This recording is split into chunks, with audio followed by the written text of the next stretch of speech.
Lieutenant colonel Shariful হক ডালিমের আমি major ডালিম বলছি বইয়ের এই পর্বে। মেজর জিয়ার স্বাধীনতার ঘোষণায় সাড়া দিয়ে বীর জওয়ানদের সঙ্গে স্বতঃস্ফূর্তভাবে এসে যোগ দিয়েছিলেন ছাত্র, যুবক এবং আপামর জনসাধারণ। জনাব ওসমানীর কথায় টিপিক্যাল মধ্যবিত্ত সুবিধাবাদী চিন্তাধারা পরিষ্কারভাবে ধরা পড়ল। গেরিলাদের অপারেশন কোঅর্ডিনেট করার দায়িত্ব থাকবে সেক্টর কমান্ডারদের উপর। মুক্তিফৌজের সর্বাধিনায়ক কর্নেল ওসমানী, তার স্বপ্ন এবং পরিকল্পনা।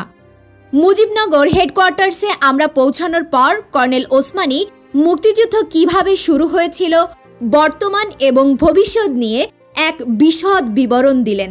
তিনি শুরু করলেন, তোমাদের মনে রাখতে হবে 25 মার্চের পাক হানাদার বাহিনীর বর্বরোচিত আক্রমণের পর 26শে মার্চ থেকে শত্রুর বিরুদ্ধে প্রতিরোধ সংগ্রামে প্রথমে ঝাঁপিয়ে পড়েছিল ইস্ট বেঙ্গল রেজিমেন্টের বাঙালি সৈনিক, প্রাক্তন ইপিআর, আনসার, মুজাহিদ ও সশস্ত্র পুলিশ বাহিনীর বীর জওয়ানরা। 26-27 মার্চ মেজর জিয়ার স্বাধীনতার ঘোষণায় সাড়া দিয়ে বীর জওয়ানদের সঙ্গে স্বতঃস্ফূর্তভাবে এসে যোগ দিয়েছিলেন ছাত্র, যুবক এবং আপামর জনসাধারণ। সর্বপ্রথম যুদ্ধ হয় নিয়মিত পদ্ধতিতে, আর এই পদ্ধতিতে যুদ্ধ চলতে থাকে মে মাস পর্যন্ত। শত্রুকে ছাউনিতে যথাসম্ভব আটকে রাখা এবং যোগাযোগের কেন্দ্রসমূহ তাদের কবজা করতে না দেওয়ার জন্য নিয়মিত বাহিনীর পদ্ধতিতে যুদ্ধ করা হচ্ছিল। নীতি গ্রহণ করা হয়েছিল, যত বেশি বাধা সৃষ্টি করা যায় তা সৃষ্টি করা হবে। যে সমস্ত ন্যাচারাল অবস্টাকল রয়েছে তা রক্ষা করতে হবে। সাথে সাথে শত্রুর প্রান্তভাগে এবং যোগাযোগের পথে আঘাত হানতে হবে। মূলত এটাই ছিল নিয়মিত বাহিনীর রণকৌশল। সংখ্যায় তুলনামূলকভাবে কম হওয়া সত্ত্বেও নিয়মিত বাহিনী অত্যন্ত বীরত্বের সাথেই এ পদ্ধতিতে যুদ্ধ করে। কোনো কোনো ক্ষেত্রে একটি রেজিমেন্টকে 2টি ব্রিগেডের বিরুদ্ধেও যুদ্ধ করতে হয়। সংখ্যায় কম থাকায় নিয়মিত বাহিনীর রণকৌশলের পর কিছু পরিবর্তন করা হয়েছিল। কমান্ডাররা ছোট ছোট পেট্রোল বা ছোট ছোট কোম্পানি, প্ল্যাটুনের অংশ দিয়ে শত্রুপক্ষের তুলনামূলক অধিক সংখ্যক সৈন্যকে এঙ্গেজ করে রাখছিলেন। একই সাথে শত্রুর উপর আচমকা হামলাও চালানো হচ্ছিল। এভাবেই চট্টগ্রাম, কুমিল্লা, সিলেট, রাজশাহী, দিনাজপুর, যশোর, খুলনাতে যুদ্ধ পরিচালিত হচ্ছিল। সে সময় মুক্তিযোদ্ধা কমান্ডাররা বুঝতে পারছিলেন কেবলমাত্র নিয়মিত পন্থায় যুদ্ধ চালানো সম্ভব নয়, কারণ তখনকার পর্যায়ে মুক্তিযুদ্ধ পরিচালনা করছিল সর্বমোট 5টি ব্যাটালিয়ন। তাদের সাথে ছিল ইপিআর, আনসার, মুজাহিদ, পুলিশ, ছাত্র, যুবক ও জনতা। কমান্ডাররা ছাত্র যুবকদের অল্প কিছু দিনের ট্রেনিং দিয়ে তাদের হাতে অস্ত্র তুলে দিয়ে যোদ্ধার সংখ্যা বাড়ানোর চেষ্টা করেন। এ ধরনের শক্তি দিয়ে পূর্ব পাকিস্তানে পাক বাহিনীর 3-4টি ডিভিশনকে বেশি দিন ঠেকিয়ে রাখা কিছুতেই সম্ভব ছিল না। তাদের উপর্যুপরি আক্রমণের মুখে মুক্তিযুদ্ধের প্রতিরোধ ক্রমশই দুর্বল হয়ে পড়ছিল। সেক্ষেত্রে শত্রুপক্ষের এই বিশাল শক্তিকে ধ্বংস করে দেশকে স্বাধীন করা অসম্ভব হয়ে ওঠে। তখনই কমান্ডাররা অনুভব করেন তাদের প্রস্তুত হতে হবে দীর্ঘস্থায়ী গেরিলা যুদ্ধের জন্য। এই 5টি ব্যাটালিয়নকে কেন্দ্র করে গড়ে তুলতে হবে এক বিশাল গেরিলা বাহিনী। একমাত্র বিশাল বাহিনীই পারবে শত্রুপক্ষের সংখ্যাগরিষ্ঠতাকে নিউট্রালাইজড করতে। এই গণবাহিনী এমনভাবে সংগঠিত করতে হবে যেমন মানুষের পেটের অন্ত্রে একটি শক্তিশালী জীবাণু অন্ত্রটিকে ধ্বংস করে দিতে পারে, তেমনি ভেতর থেকে শক্তিশালী দক্ষ গেরিলা বাহিনী শত্রুর অন্ত্রকেও বিনষ্ট করে দেবে।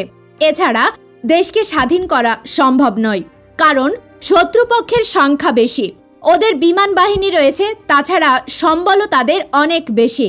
কর্নেল ওসমানীর কথা শুনে মনে প্রশ্ন দেখা দিল, 25শে মার্চ রাতে পাক বাহিনী যদি নিরীহ জনগণের ওপর পৈশাচিক শ্বেত সন্ত্রাস না চালাতো, একই সঙ্গে East Bengal regiment, EPR, Ansar, Mujahid, police এবং অন্যান্য সামরিক ইউনিটগুলোর বাঙালি সদস্যদের ওপর হামলা না চালাতো, তবে কি স্বাধীনতা যুদ্ধের সূত্রপাত ঘটত? স্বাধীনতার সংগ্রামে ঝাঁপিয়ে পড়তেন বাঙালি বীর জওয়ানরা? এ ধাঁধার জবাব ঐতিহাসিকরাই আগামীতে খুঁজে বের করবেন, সে বিশ্বাস নিয়ে এগিয়ে চললাম। কর্নেল ওসমানী বলে চলেছেন, আমার বিশ্বাস ক্লাসিক্যাল গেরিলা ওয়েলফেয়ার করে দেশ মুক্ত করতে হলে বহুদিন যুদ্ধ করতে হবে এবং ইতিমধ্যেই আমাদের দেশ ধ্বংস হয়ে যাবে। আমাদের সবচেয়ে বড় সম্পদ জনসম্পদ, সেটা ধ্বংস হয়ে যাবে। জনাব ওসমানীর কথায় টিপিক্যাল মধ্যবিত্ত সুবিধাবাদী চিন্তাধারা পরিষ্কারভাবে ধরা পড়ল। পৃথিবীর কোনো জাতি তাদের মুক্তি অল্প ত্যাগে পেয়েছেন বলে আমার জানা নেই। যারা হয়তোবা পেয়েছেন তাদের সে স্বাধীনতা অর্থবহ হয়নি। প্রসূতির আঁতরঘর থেকেই বিভিন্ন চক্রান্তের শিকারে পরিণত হয়েছে তাদের সে স্বাধীনতা। ভৌগোলিক স্বাধীনতা অর্জিত হলেও স্বাধীনতার সুফল জাতীয় মুক্তি অর্জন করা সম্ভব হয়নি। নেতৃত্ব পৌঁছে দিতে পারেনি স্বাধীনতার সুফল জনগণের ঘরে ঘরে। অদৃশ্য কলকাঠির নড়াচড়ায় সে সমস্ত দেশ স্বাধীনতা পেয়েছে, যে সমস্ত দেশের পুতুল সরকারগুলোর কাছ থেকে জনগণ পেয়েছে শুধুই বঞ্চনা, প্রতারণা আর দারিদ্র্যের অভিশাপ। আবার কর্নেল ওসমানীর বক্তব্য শুনতে মনোযোগ দিলাম। যুদ্ধকে স্বল্পস্থায়ী করার জন্য এপ্রিল মাসেই আমার মাথায় একটি প্ল্যান এসেছে। একটি বড় গেরিলা বাহিনী গঠন করে ভেতর থেকে শত্রুর আতে আঘাত হানতে হবে এবং পাশাপাশি নিয়মিত বাহিনীর ছোট ছোট ইউনিট অর্থাৎ কোম্পানি বা প্ল্যাটুন দিয়ে শত্রুকে আঘাত করতে হবে এবং বিচ্ছিন্ন হবার জন্য তাকে বাধ্য করতে হবে, যাতে কনসেন্ট্রেট অবস্থা থেকে তারা ডিসপার্সড হয়। এই বিচ্ছিন্নতার ফলে তাদের সংখ্যাগরিষ্ঠতা অকেজো হয়ে পড়বে। শত্রুপক্ষ ছোট ছোট গ্রুপে নিজেদের কমিটি করতে বাধ্য হবে। তখন গেরিলা পদ্ধতিতে তার যোগাযোগের রাস্তা, বেতার সংযোগ, রিইনফোর্সমেন্টের পথ ধ্বংস করে তাকে ছোট ছোট পকেটে আইসোলেটেড করে চরম আঘাতে তাদের ধ্বংস করতে হবে। এজন্য আমার নিয়মিত বাহিনীরও প্রয়োজন রয়েছে। আমার এ পরিকল্পনা অনুযায়ী ডিটেইলড প্ল্যান ইতিমধ্যে অস্থায়ী সরকার ও মিত্রদের কাছে পেশ করেছি। তাতে আমি উল্লেখ করেছি কমপক্ষে 2 লাখের মতো গেরিলা বাহিনী এবং 25,000-এর মতো নিয়মিত বাহিনী গড়ে তুলতে হবে। সীমান্তবর্তী বিভিন্ন অঞ্চলে কমান্ডারদের অধীনে যে সমস্ত মুক্তি ফৌজ রয়েছে তাদের ছাড়া এই ন্যূনতম শক্তি আমাকে অবশ্যই গড়ে তোলার অনুমতি দিতে হবে। বর্তমানে মুক্তিবাহিনীর মধ্যে রয়েছে east Bengal রেজিমেন্টের EPR, Ansar, Mujahid, police বাহিনীর সদস্যগণ। তাদের আমি বলি নিয়মিত বাহিনী। সদ্য ট্রেনিং প্রাপ্ত ছাত্র যুবকদের বলি অনিয়মিত বাহিনী। ভারতীয়রা তাদের বলেন এফএফ অর্থাৎ ফ্রিডম ফাইটার্স। আমার মতে পরীক্ষিত যোগ্য মুক্তিযোদ্ধা ও তাদের সাথে নতুন রিক্রুটেড বীর জওয়ানদের ট্রেনিং দিয়ে 3টি নিয়মিত ইনফ্যান্ট্রি ব্রিগেড গঠন করার পরিকল্পনা নিতে হবে। নিয়মিত বাহিনীর বাকি সদস্যরা সেক্টর ট্রপস হিসাবে স্থানীয় কমান্ডারদের অধীনে থাকবে। তাদের মূল দায়িত্ব হবে গেরিলাদের জন্য বেস তৈরি করে তাদের ট্রেনিং দেয়া এবং দেশের ভেতর ছোট ছোট গ্রুপে তাদের ইন্ডাক্ট করা। গেরিলাদের অপারেশন কোঅর্ডিনেট করার দায়িত্ব থাকবে সেক্টর কমান্ডারদের উপর। সেক্টর কমান্ডারদের সাহায্যের জন্য গেরিলা অ্যাডভাইজার নিয়োগ দেওয়া হবে। সমগ্র বাংলাদেশের রণাঙ্গনকে তিনি 11টি সেক্টরে ভাগ করার সিদ্ধান্ত নিয়েছি। সেক্টরের তত্ত্বাবধানের দায়িত্বে থাকবেন একজন সেক্টর কমান্ডার। সেক্টরগুলোর হেডকোয়ার্টার স্থাপিত হবে বাংলাদেশের ভেতর মুক্তাঞ্চলে। সেক্টরগুলোই হবে গেরিলা যুদ্ধের মূল ভিত্তি। কারণ বাংলাদেশের মতো এত বড় একটা থিয়েটার অর্থাৎ দেশব্যাপী রণক্ষেত্র রয়েছে অসংখ্য নদী, নালা ও ব্যাপক দূরত্ব। কেন্দ্রীভূতভাবে দৈনন্দিন যুদ্ধ পরিচালনার জন্য যে যুক্ত সামরিক সদর দপ্তর, উপযুক্ত সামরিক অফিসার ও স্টাফ, যোগাযোগ ব্যবস্থা, সম্পদ এবং সংগতির প্রয়োজন তা সংগ্রহ করা সম্ভব নয়। আমাদের থাকবে 10 জন অফিসার বিশিষ্ট একটি ক্ষুদ্র সশস্ত্র বাহিনীর হেডকোয়ার্টার্স। এত বড় একটা বিরাট অঞ্চলব্যাপী সামগ্রিক যুদ্ধে একটি মাত্র কেন্দ্র থেকে দৈনন্দিন আদেশ নির্দেশ প্রেরণ করা ও সেই অনুযায়ী যুদ্ধ পরিচালনা শুধু অসম্ভবই নয়, অবাস্তব বটে।